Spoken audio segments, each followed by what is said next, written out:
بسم اللہ الرحمن الرحیم۔ تمام تعریفیں اللہ کے لیے جو تمام جہانوں کا خالق اور مالک ہے، اور بے شمار درود و سلام ہو ہمارے آقا و مولا محمد مصطفیٰ صلی اللہ علیہ وآلہ وسلم، آپ کی آل اور آپ کے اصحاب پر۔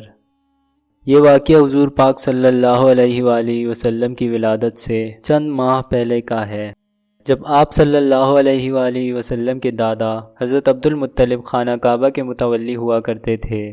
واقعہ کچھ یوں ہے کہ یمن اور حبشہ کے بادشاہ ابراہہ نے شہر صنعا میں ایک گرجا گھر بنایا تھا، اور اس کی خواہش تھی کہ حج کرنے والے بجائے مکہ مکرمہ کے شہر صنعا میں آئیں اور اس کے گرجا گھر کا طواف کریں، اور خانہ کعبہ کے بجائے یہیں حج کا میلہ ہوا کرے۔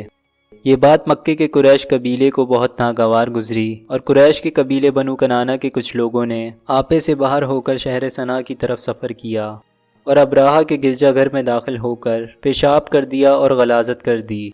بنو کنانہ کی اس حرکت پر ابراہہ بادشاہ کو بہت طیش آیا، اور اس نے مکہ مکرمہ میں موجود خانہ کعبہ کو ڈھا دینے کی قسم کھائی، اور اس ارادے سے اپنا لشکر لے کر مکے کی جانب روانہ ہو گیا۔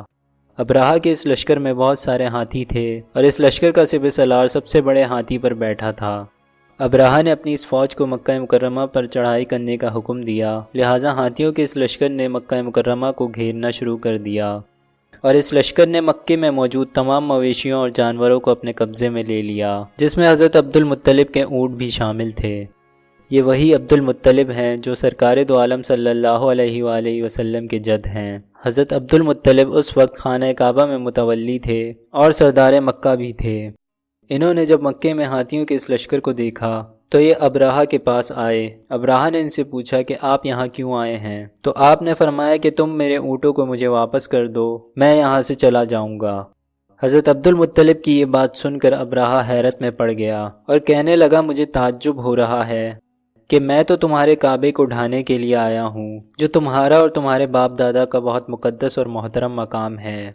یہ جو تم میرے ساتھ ہاتھیوں کا لشکر دیکھ رہے ہو، یہ اس کعبے کو نیست و نابود کرنے کے لیے ہی لایا ہوں، اور مجھے حیرت اس بات پر ہے کہ تم کعبے کے بجائے اپنے اونٹوں کا مطالبہ کر رہے ہو۔ اس پر حضرت عبدالمطلب نے ابراہہ سے کہا کہ اپنے اونٹوں کا مالک میں ہوں، اس لیے اپنے اونٹوں کا مطالبہ کر رہا ہوں، اور کعبے کا جو مالک ہے وہ خود اس کی حفاظت فرمائے گا، مجھے اس کی کوئی فکر نہیں۔ حضرت عبدالمطلب کی یہ بات سن کر ابراہہ نے آپ کے اونٹوں کو واپس کر دیا اور آپ وہاں سے چلے گئے۔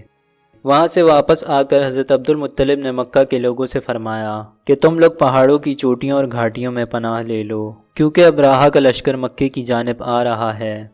چنانچہ مکے کے لوگوں نے آپ کے مشورے پر عمل کیا اور تمام لوگ پہاڑوں اور غاروں میں چلے گئے۔ اس کے بعد حضرت عبدالمطلب نے کعبے کا دروازہ پکڑ کر بارگاہ خداوندی میں کعبے کی حفاظت کے لیے خوب رو رو کر دعا مانگی، اور دعا سے فارغ ہو کر آپ بھی اپنی قوم کے ساتھ پہاڑ کی چوٹیوں پر چلے گئے۔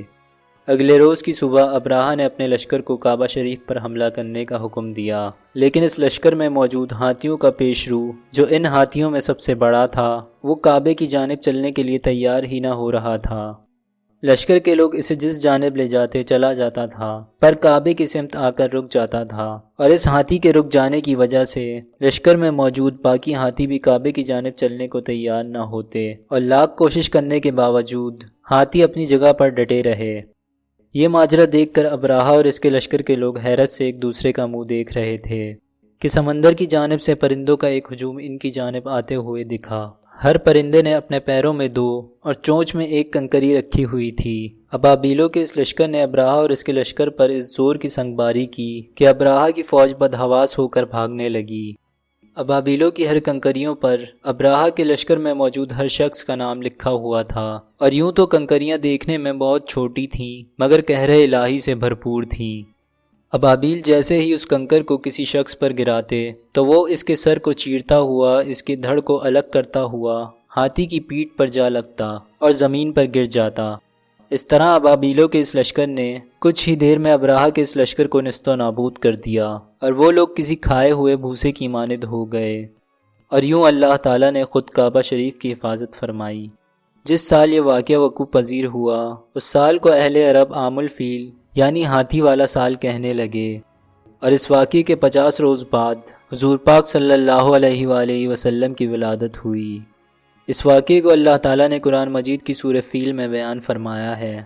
اللہ تعالیٰ قرآن پاک میں فرماتے ہیں، اے محبوب کیا تم نے نہیں دیکھا کہ تمہارے رب نے ہاتھی والوں کے ساتھ کیا کیا؟ کیا نہیں کر دیا ان کا داؤ غلط اور بھیج دیا ان پر ابابیل پرندے جھنڈ کے جھنڈ، جو پھینکتے تھے ان پر کنکریاں پتھر کی، تو اس نے کر دیا ان کو ایسا بھس جیسے کھایا ہوا۔